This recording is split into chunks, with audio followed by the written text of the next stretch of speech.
All right, are you a small victories kind of guy? And when it comes off of a loss, how do you take those small victories and fuel yourself for next week?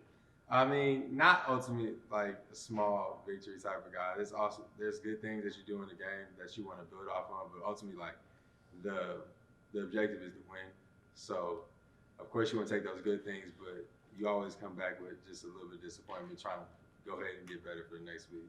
Coach always talks about those 5 to 7 plays.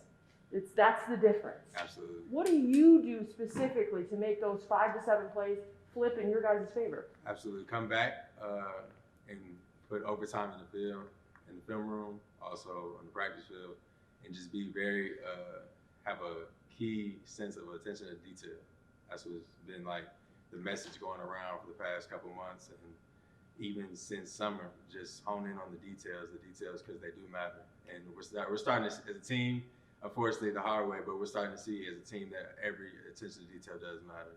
Coach Leffler had talked about that not only today but in a previous press conference. It's those small details, and then he was really happy with your guys' walkthrough, and he's starting to see you guys put it together Monday through Absolutely. Saturday. Absolutely. What do you think? How do you feel on that aspect? Absolutely. Just from game 1 to week 7 now, like there's been drastic change and steps in the right direction towards the progression of attention to details and stuff like that. So every week has been something new that we've getting better at, and it's very, very progressive. I kind of think of it as a snowball effect. You fix one thing, you fix 3, and Absolutely. it starts to snowball. Yeah. Where's this snowball going? The right direction. I'll tell you that. The right direction. I've been in a lot of places, but I can just tell it's going a lot the right direction. Got a lot of good people in here, so yeah. Coach mentioned that competitive edge. That's there. You guys have that. You're a competitive group. What's kind of maybe the next box you guys have to go and check this next week to keep going forward? Just being assignment sound. Again, paying attention to the details. So those 4 to 5 plays don't show up, so we can actually get that W flag. What does it mean knowing you guys have that fight there? That once a few plays go in your favor, like she mentioned, that you guys are right there in the end. Absolutely. I think it's motivational, especially for a lot of the young guys who this is kind of their first time, in college football. But just to see how close a win and a loss really is, and how many plays it really comes down to, it kind of opens our eyes a little bit and makes it more like motivational for everybody. Just to, all right, let's lock in here and get these things right so we can come out with that W. Just from talking to Darren and Brock, I know your linebacker core is very intense, and you guys play with a lot of fire. What's that whole room like? Tell me about the energy level and how you guys kind of captain that middle of that defense.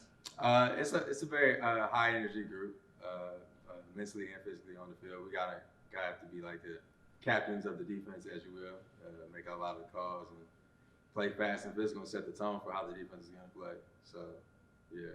You mentioned your team's kind of learning to do this quote unquote the hard way. Is there an easy way, and how do you get your team to start doing it that way instead of maybe doing it with the in-game experience? I don't think there is an easy way, and if there is, that's not the way that we want to take it, because the hard way, that's when you get the most benefit out of it. And that's where we benefit, especially with a young group, the most from. You know what I'm saying? Mm-hmm. So the way that we're taking is the right way for us right now.